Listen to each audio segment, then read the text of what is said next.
Yeah. You know what I hope Absolutely. happens in our lifetime? What? I hope that someone who's like a teen watching Drawfee gets inspired by something that we draw, and then they grow up, become a person in the animation industry, and then make a show that was spawned from seeing something like Killer Allison. I have arrived. Okay. I'm not a teenager, nor have I grown up to work in the animation industry, but I just thought Jacob's comment was so endearing that I wanted to make a piece dedicated to Allison. I love her design. I decided to pair Allison with Drawfee's Cybersonas, which are like from a couple years ago. They sort of fit the same sci-fi aesthetic and sensibilities. So stay tuned for a crime, a death of a Drawfee member, and much more as we jump into the speed draw right now. Okay, so the first thing I do is I had to get into the mindset of I have just been hired by some big studio to begin development for Killer Angry Ripped Investigation Nebula Allison, which is an anime that's sort of inspired by this Drawfee character. From my limited knowledge of visual development and concept art, I know this from my years of just watching the bonus features on DVDs of my favorite animated movies as a kid. But all of my favorite concept art tends to be the ones that sort of explore the characters' personalities. So yes, I think character design is really cool, but obviously there's already some designs before me. What's more interesting is putting the characters in a situation. How do they respond to things? So obviously with the word investigation in the title, a crime had to be committed. As you see, I'm sketching in the victim in this moment. There's a little bit of a murder that has happened, and Allison is a detective that solves all of her problems using strength. That's a big part of her shtick. It's really funny. So she's currently lifting the car to get a better look at the person who has been deceased. And as you can tell from that beard, the person may or may not be Nathan Yaffe. Oops. I didn't do that on purpose, but I kind of did. I could not stop thinking of that that video of Drawfee where I think Jacob killed Nathan off when they were doing the redraw of a classical painting challenge. Just sleeping over here in this corner. So this guy turned into Julia, and this guy turned into me. Where are the gay couple? Am I on the floor or am I the Yeah. floating Deb? I think I know. I think you know. I think I know. I think Silly you know. question. That's me and my blanket that Who's I the love. floating devil? Yeah, learn your place, Nathan. Because Karina would be loving it, Yeah. watching from up here. Oh my god, the girls are fighting. Oh my Wait, I gosh. got a meme for this. And then Nathan is dead. Wait, everyone check the Discord. Nathan tried God. to intervene. Oh my god. Dying. I'm so excited for the Avatar pack for this month. That, I don't know, I just always thought that was so funny. And, Nathan and I have never appeared in a room together, so I don't have as much emotional connection to him as the others. That's kind of a lie. I actually love Nathan, mainly because we share the same name, so whenever I watch Drawfee, it's typically it's everyone being like, wow, Nathan, good job drawing. You're doing such an amazing thing with your art. And I'm always drawing when I'm watching Drawfee. And it's oh my gosh, thank you guys. I am doing a good job. So Nathan's my little self-insert. So it was sort of sad to see him get killed and to draw him that way. But I had no control over the matter. I simply had to oblige on account that I was struck by inspiration and the muses. I could not protest. So yeah. Anyway, back to the drawing. You can see I've already blasted through inking Allison, and I've moved on to some of the other characters in the frame. Now, these are characters from Star Trek, and so if I mispronounce these names, it's because I've never said them out loud before, and I've never watched Star Trek. So what are they doing in my picture, you might be asking? Well, that's because they were suggested by the lovely members of my Patreon. If you want to support the channel, that's the best way to do it. The link is in the description down below. I think $2 or $3 gets you in, and you can make suggestions for characters to appear in the background of my videos. And I think it's $4 or $5 to have your name featured in the end credits. So yeah, if you want a shout out, you can make me draw Star Trek characters in videos. And what a fun time. I got to learn a little bit about Star Trek. I've seen this guy get cosplayed a lot. I really loved this character. I thought he was so funny. I liked his big head, and apparently he was like a fan favorite. It was fun like skimming his Wikipedia article. An orphan raised by humans. And it made me think, aliens are not typically something you see in the cyberpunk genre. Like, it's more about body modification and, you know, computers and AI, less so much organisms from other life forms. Like, I don't know, but it's funny that we just call that sci-fi and not like bio-sci-fi or species sci-fi or like biopunk. I don't know. It's just weird, right? Like, they're both sci-fi, but they're both these different subgenres, and I just think that's interesting.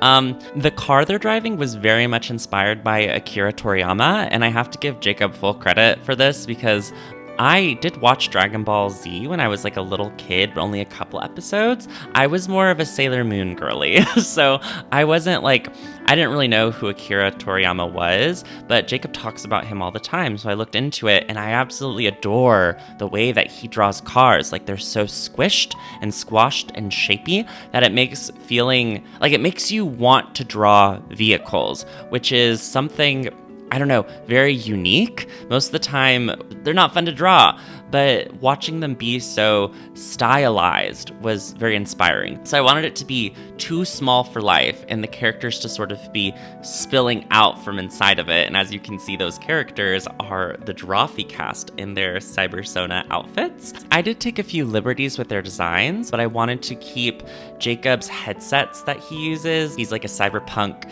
influencer creator, so he's like constantly creating content all the time, and it's driving him a little crazy, which who can't relate to that.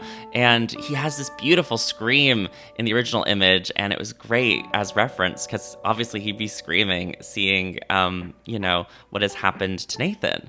And then Julia had this beautiful ruffled collar that was very Shakespearean, like it had come back to style after all those years. Hers had pockets. I didn't include that just because it was kind of tricky to draw, but I love that little retroness. And I made her robo arms very Full Metal Alchemist because I know how much she loves that anime and how much it inspires her art style, so it just felt correct. And then Karina's in the back playing on a Switch, and this is like the second time I've drawn Karina. The other time was in my Fursona video when she was a cat, and she was also playing a Switch. But I have a different reason. It's not that I always just picture her playing the Switch. It's because, like, while I was drawing this, I was watching them play their stream where they all played Mario together. It filled me with such joy that I had to include this beautiful drawing trying to, beat Mario. It had to be done. I guess it's time to talk about the Nathan's been murdered elephant in the room. So yeah, the cause of Nathan's murder. The first thing I want to say is that he was not in fact killed by being hit by this car. Jacob was not the cause of this murder. He was already dead. And basically what I like to imagine is that the whole Drawfee gang is coming over to pick up Nathan for, I don't know, they're all driving somewhere cross country. It's the future. Don't think too hard about it. And then they found Nathan dead in the street, and they're like, oh my God. So they called the coppers. They, roped off the district, and they were like, the investigation had to start. And the only reason why his legs and torso are separated is because Allison solves everything with strength. So I imagine that she was like, maybe there are clues under the car. And Jacob's like, what? No, like our car, we're just here because we are the ones who called the police. Like, what are you doing? And then she like lifts up the car, and the momentum is so great that it like rolls forward and it like slices Nathan clean in half. And so obviously Jacob is horrified by this, and Allison is like not even processing it. She's just like, I'm looking for clues, which is great. And I think the way that this inadvertently helps solve the murder is that they find out that he was poisoned somehow, or they like find a clue inside his insides. And the reason for this too was inside his cyberpunk Sona, he doesn't have legs. Karina makes sort of a joke about that in the video. And I was like, oh, well, what if he had robo legs? I just felt like it was too graphic having it be organs or blood. Like, I didn't want to do that. I just felt, I don't know. I was like, this isn't tasteful. So I ended up making it like in the same fashion of a Saturday morning cartoon where you're not allowed to show blood, but you can show robots leaking oil, I made it like technology. So if you zoom in, you can really see that everything is gears and robo bits. Oh, you know what would be cool? Like, what if her, like, running through him dislodges something and it's like, oh, actually, he's not dead, it resuscitates him. So Nathan, like, comes back. I'm just trying to bring Nathan back. I feel bad that I killed him. Like, I'm not as heartless as Jacob. I mean, I do think it's funny. But, it's like, I want him around inside Killer Allison, or at least this episode. I don't want him gone. So that's pretty much it on the murder. Who poisoned him? Could it be the chef that's off to the side, who is also a Star Trek character who was recommended by Patreon, named Neelix, I think his name was? Maybe. Who knows? It's up to you and your imagination. Goodness gracious, these speed draws go by so quickly. I have like so much still left to say. So the wrap around the actual Drawfee mobile, I wanted it to be this poster that Karina designed. I don't know if you've ever been driving around, but in Atlanta, once in a while, there'll just be a random car that's been wrapped with a whole bunch of anime characters on it. And I was like, it'd be so funny if that was just all the cars in the future.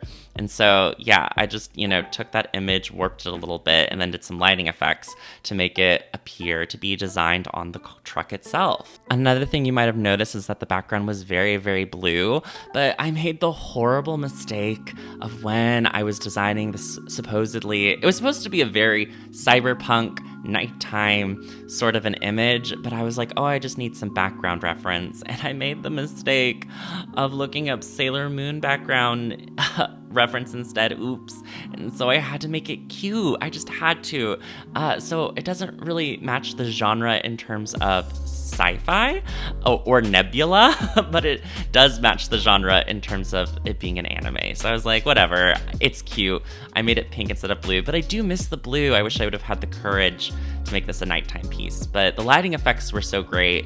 I think it was worth it. I love how this car ended up being rendered. And then I added a whole bunch of background crowds that are just blacked out silhouettes, which is something that Sailor Moon does a lot. Because it's just more affordable than drawing in a lot of people. Oh my gosh, that snuck up on me so quickly. But yeah, this is the finished image. And this was a really great video to come back from my little hiatus from. So thank you all for sticking around. And I hope you enjoyed watching this video. Tell me, who is your favorite Drawfee character cybersonas that I redesigned? You can't really see their outfits very well, giving the car. So I'm voting for the car. The car is my favorite Drawfee cybersona. And I didn't even do the wrap, like Karina drew the design. But yeah. Tell me your favorite character down below. If you had to be hired on in the development of Killer Allison, what would you do? What kind of plot lines would you come up with? And if you want to support the channel, feel free to like, subscribe, and like I said before, you can always check me out on Patreon, link in the description, where for just $4 a month, did I look it up? No, I didn't. I'm just guessing again. You can have your name featured in the end credits. And speaking of end credits, here they are now. Special thanks to Anna Sophia Boyd, Axelius the Great, Bodhi, Blue Uwu, Kay Clark, Christopher, Dabadudu, Dax Quinn, Emma Wee, Gay Jairus, Jay Johar, JD Boy 2000, Johan, Kitsune Chibiko, Lucky Paradox, Melon, Mild Mothman, Native Runner, Orion Amastasia, Pinecone, Potion Cellar Door, Rin, Scorching Ray, Sir Camelot, Smalls the Sax Jammer, Shenanigans, Tad the Turtle, Tarthalinor, The Real Michael, Thumper Daytime, Thony, Tortilla Chips, Tuesdays Anyways, Tundra Katie Bean, and Tuppence Pies. Thank you so much for watching. My name is Nathan, and I'll upload a new video real soon. Bye!